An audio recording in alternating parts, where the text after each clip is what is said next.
నరేంద్ర మోడీ అంటారు ఈ దేశంలో ఉన్నటువంటి ఆ 50% రిజర్వేషన్ ని కూడా తీసేయాలని అనుకుంటున్నారు. क्योंकि वो कांग्रेस पार्टी करने जा रही है. ఎందుకంటే కాంగ్రెస్ పార్టీ త్వరలోనే ఆ యొక్క రిజర్వేషన్లు పెంచే ఆలోచనలో नरेंद्र मोदी ने आज तक अपने किसी भाषण में ये नहीं बोला कि मैं रिजर्वेशन का जो 50% का बैरियर है उसे हटा दूंगा. ఇంతవరకు నరేంద్ర మోడీ గారు తన ప్రసంగాలలో ఎక్కడ కూడా చెప్పలేదు మేము 50% ఉన్న రిజర్వేషన్ని పైకి పొడిగిస్తామని ఎక్కడ కూడా మాట్లాడలేదు. उल्टा नरेंद्र मोदी और उनके विचारधारा वाले लोग कॉन्स्टिट्यूशन को खत्म करना चाहते हैं, आदिवासियों को वनवासी कहते हैं, प्राइवेटाइजेशन करते हैं.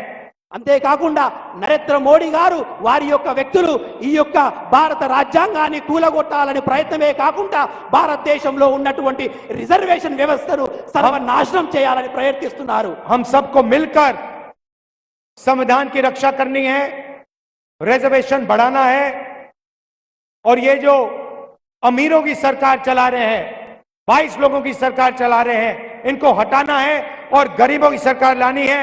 किसानों की, मजदूरों की, पिछड़ों की, दलितों, आदिवासियों की सरकार लानी है.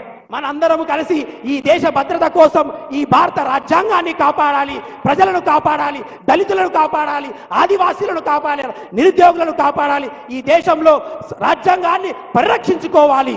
भाइयों और बहनों, मैं कन्याकुमारी से कश्मीर 4000 किलोमीटर चला. నేను భారత్ జోడో యాత్ర ద్వారా కన్యాకుమారి నుంచి కశ్మీర్ దాకా 4000 కిలోమీటర్లు నడిచాను. तेलंगाना से निकला. తెలంగాణలో కూడా పాదయాత్ర కొనసాగింది. करोड़ों लोग यात्रा में शामिल हुए. కోట్లాది ప్రజలు ఈ యాత్రలో పాల్గొన్నారు. और जो बीजेपी नफरत फैलाती है उसके खिलाफ हम लड़े और उनको हमने तेलंगाना में हराया.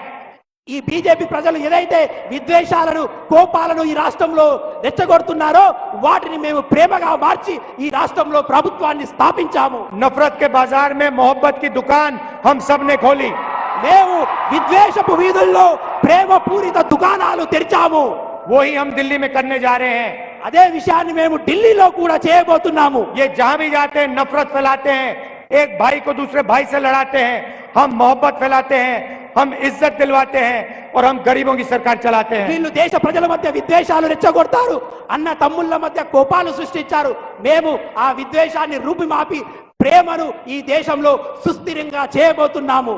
यहाँ पे हमारी एक महिला कैंडिडेट है. ఇక్కడ మన మహిళా అభ్యర్థి ఆదిలాబాద్ పార్లమెంట్ నుంచి పోటీ చేస్తున్నారు. सुगना जी को भारी बहुमत से आप जिताइए.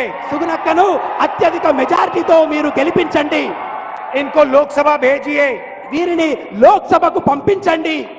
कि तेलंगाना की और तेलंगाना के गरीब जनता की ये सेवा कर पाए. ఈమె తెలంగాణ యొక్క బీద ఆదివాసి ప్రజల పట్ల, దళితుల పట్ల ఈమె కొట్లాడే గొంతుగా పార్లమెంటుకు పంపించాలని విజ్ఞప్తి చేస్తున్నాను. आप सबका बहुत बहुत धन्यवाद. जय हिंद.